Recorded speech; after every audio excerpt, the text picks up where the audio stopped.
Welcome to student dictation. Dictation 5 second बाद शुरू होगा। Ready start. यह शुभ संकेत नहीं कि दिल्ली से सटे नोएडा में श्रमिकों के धरने प्रदर्शन के साथ पथराव का सिलसिला खत्म होने का नाम नहीं ले रहा है। बीते दिनों नोएडा में श्रमिकों ने जिस बड़े पैमाने पर तोड़फोड़ एवं आगजनी की, वह यही बताती है कि इसके पीछे कोई गहरी साजिश थी, क्योंकि यह सहज सामान्य नहीं कि यकायक बड़ी संख्या में श्रमिक सड़कों पर उतर आएं और अराजकता का सहारा लेकर लोगों को भयाक्रांत करें।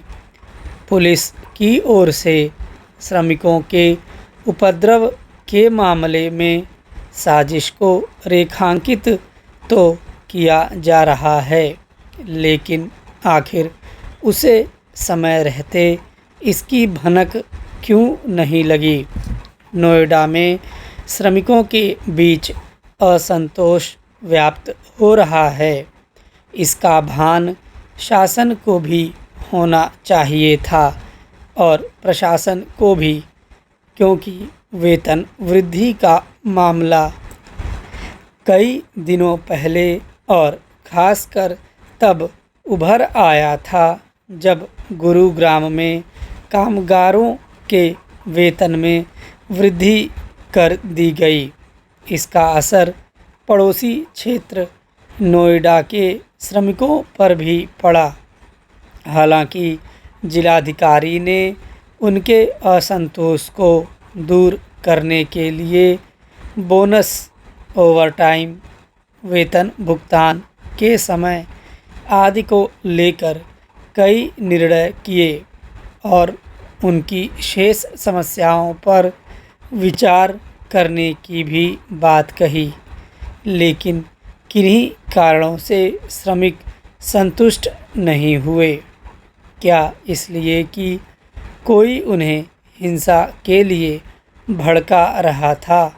इसकी आशंका इसलिए बलवती होती है कि एक तो उन प्रतिष्ठानों को भी निशाने पर लिया गया जहां के कामगारों के लिए वेतन में कमी कोई मुद्दा नहीं था, और दूसरे गत दिवस घरेलू सहायिकाओं के तौर पर काम करने वाली महिलाएं भी सड़कों पर उतर आईं। आखिर उनका वेतन तो उनकी मांग पर ही तय होता है। आमतौर पर उनके सामने कम पैसे पर काम करने की कोई व्यवस्था नहीं होती।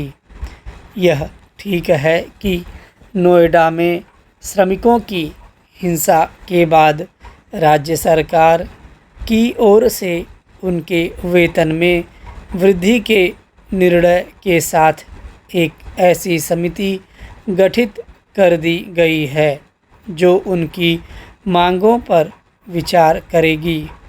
लेकिन इस मामले में केंद्र सरकार को भी चेतना होगा, क्योंकि नोएडा की श्रमिक अशांति का असर अन्य राज्यों पर भी पड़ सकता है।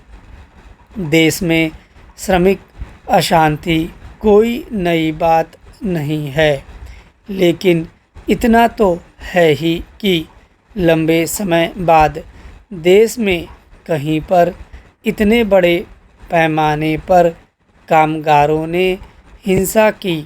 ध्यान रहे, नोएडा केवल औद्योगिक क्षेत्र ही नहीं, यह आवासीय क्षेत्र भी है, और श्रमिकों की हिंसा से आम लोग भी तंग हुए। श्रमिकों को अपनी मांगे रखने का अधिकार है, लेकिन इसके नाम पर यदि वे उपद्रव करेंगे तो अपना ही नुकसान करेंगे। यदि उनके उपद्रव के भय के चलते नोएडा की फैक्ट्रियां लंबे समय तक बंद रहती हैं तो सबसे अधिक नुकसान उन्हें ही उठाना पड़ेगा, चूँकि नुकसान उद्यमियों को भी होगा, इसलिए उनका पक्ष भी सुना जाना चाहिए। स्टॉप।